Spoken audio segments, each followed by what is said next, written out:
cinématographique, la liberté. Liberté! Bonjour, bonsoir, na bandeko na biso nyonso ya o balandaka biso na chaîne na biso ya Chati la Star TV. Na pesi bino mbote mingi bisika bozali. Na yango wana po na mokona lelo naza na recette na ngai ya kosala, naza na recette na ngai ya kosala ya kamundele. Donc lelo na kosala kamundele na ngai. Kamundele na ngai na kotumba yango na barbecue na ngai lokola mikolo toza na moi. Donc na kotumba yango le na tumba na four, na kotumba na four te, na kotumba yango libanda na barbecue na ngai. Na yango wana siko pona kosala kamundele na ngai o na kosala na pona na recette na nga na kozana na besoin ya viande. Donc naza na viande na ngai yango yo viande na ngai viande de bœuf. Nasi na sukola ki viande na ngai ya kamundele, viande na ngai eza ya pete, misuni eza ya pete. Donc nasi na sukola ki viande na ngai nasi na kata ki yango pona kosala kamundele na nga. Na kozala na besoin o ya biloko na nga na kotia na kati ya kamundele. Na kozala na besoin ya tangawis na nga yango nasi na râpé. Na kozala na besoin ya o ezali oignon na nga, oignon déjà râpé pona gagner temps. O ezali magie na ngai, ezali yango arôme magie. Donc ezali kibe ya mai. Ah naza na bouillon na ngai ya bœuf, bouillon na ngai on a kotia na kati ya kamundele na nga. Naza na besoin ya mafuta na ngai ya l'huile, naza na besoin ya ail, naza na besoin ya moutarde na nga oyo ezali 4 épices na ngai. Naza na kati awa nazali na clou de girofle, naza na noix de muscade, naza na gingembre puis cannelle. Oyo ezali paprika ezaka pona kotia yango ezali paprika na biso eza doux pona kotia esala mwa couleur kitoko na kamundele na ngai. Et puis naza na citron. Donc citron na ngai oyo nde yango ekolembisa kamundele na nga. Lokola na moment où toza na pokwa, donc na ko assaisonner kamundele na nga, na kotika yango na assaisonnement wana ti lobi tangu na ko tumba kamundele na nga na barbecue. Na yango wana na keko assaisonner viande na ngai. Na ko kotia déjà na ti tangawis na nga.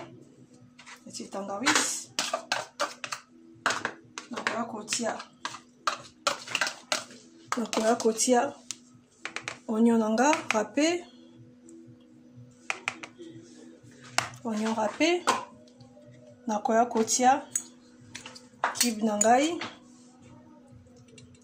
tia kibe na ngai.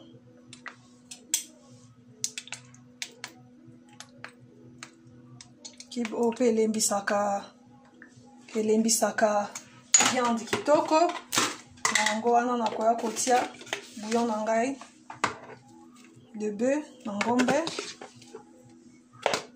tia bouillon na nga. Na koya kotia ail, tia ail na ngai na kamundele na ngai o na kotumba. Na koya kotia paprika, na tie paprika na ngai eza doux et sauté. Na tie pe 4 épices na nga, mandambu. Na koya pesa na mwa muscade, na tie mandambu. Na koya kotia moutarde pe kolembisa nyama kitoko. Na tie moutarde. Na koya kotia l'huile na nga mandambu. Na kotia mingi te po lokola eza nango kamundele eza na mafuta ngombe, na tie mingi te. Na koya kofina citron na nga na kati ya viande na ngai. Na kofina citron na nga. O citron o nde yango nde mama citron oyo citron ekotinga na misu. Citron oyo nde yango penza ekolembisa nyama na ngai. Na fini citron na nga bien.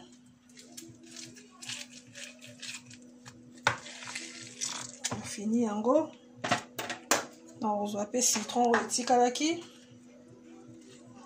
Na kofina yango. Nazofina citron na nga na assaisonnement na nga oyo nazosala ya kamundele na nga ya kotumba. Kamundele na nga kwa to ana moi na kotumba na ngo libanda. Na kotumba ngo libanda na makala penza neti na Kishasa. Makala wana pe ekosala bien goût ya kitoko na kamundele. Na yango wana okende kobalola viande na ngai, viande de bœuf ya kamundele oyo nakosala.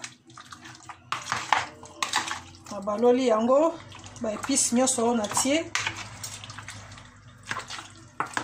Nabaloli yango po ekota partout. Ekota partout. Nazobalola viande na nga.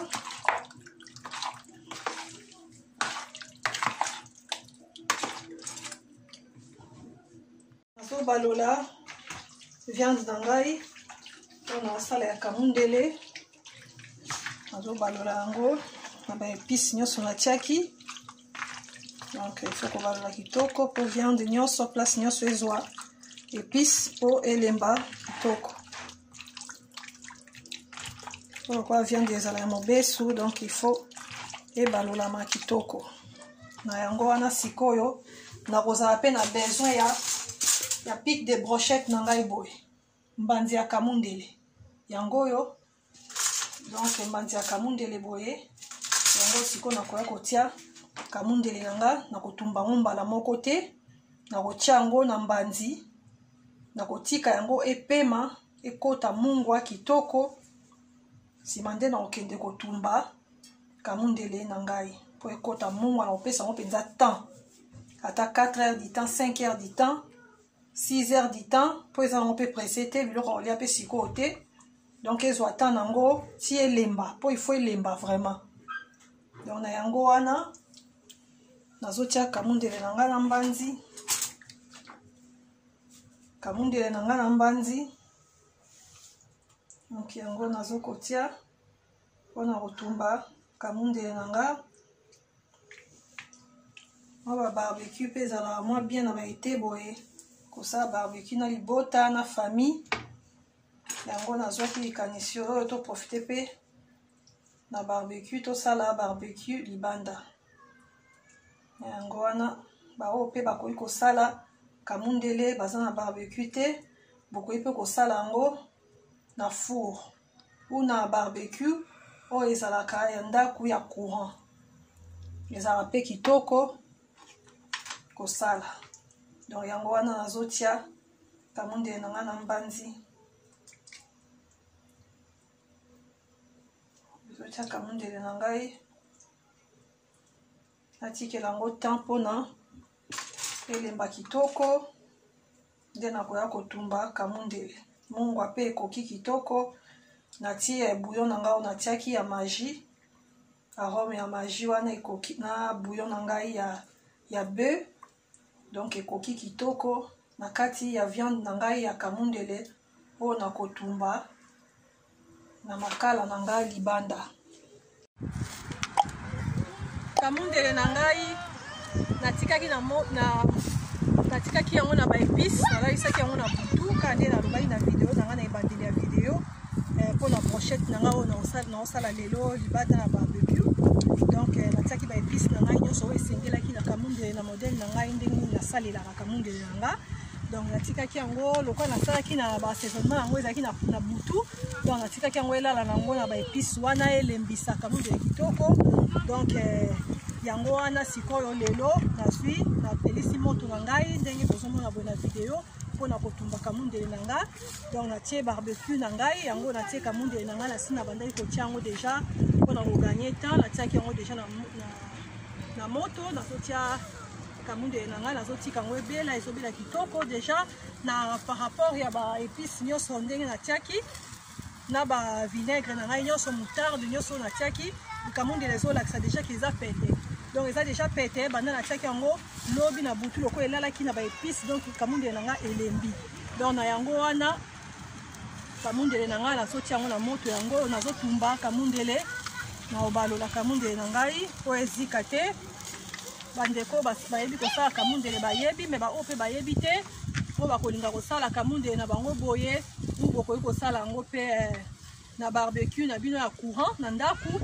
et puis beaucoup au sala ngo pe na coupé donc ça peut mabete ko sala pe kamundele na four donc yango wana ngai mo iloko ebimi bo yango na baki na bima libanda ya ndaku na ko tumba ngo na makala mpe za relengi loko na Afrique donc nazo sala ngo na makala moto to ka pe gu wana ya makala na kati ya kamundele na biso donc yango wana nazo ba la kamundele na nga na pesi merci na cameraman no azo so bilili kitoko na pesi merci Miki na pesi pe merci na ba abonné na biso nyonso ya chaîne la Star TV ba on so aussi ba s'abonner na pesi merci na ba on ba s'abonner na chaîne la chaîne na biso ya na sengi bino ba s'abonner na chaîne na biso ya chaîne la Star TV pour mona ba bilili ya kitoko donc yango wana nazo balola kamundele na ngai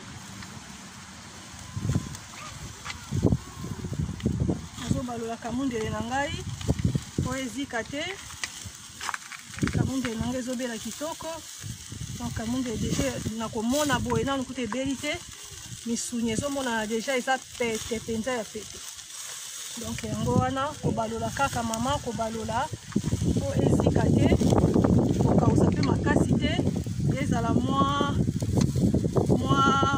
mwete senya te ya makila mais ezala mwa pete ezala mwale ezala mwete donc mwete makasi te mpe soki mpe kausi yango makasi soki evandi moke ekoma esu makasi misuni donc il faut ezala na mwa mai kaka nde tolamba ngombe moi nde tolamba ngombe wana donc ndenge ezala mwa bamai wana ekauka te biso moka toyeba to tolia bakamundele donc yango wana nazobalola kamundele nanga kamundele mpe soki eza nango deja ya kolemba misuni eza ya pete donc eumelaka nango te na moto donc yango wana nazobaola kamundele na ngai kokeba mpe bambanzi ezika te po te mpe bambanzi eziki eobuka donc na yango wana nakotikela yango esu temps po kamundele na ngai ebela kitoko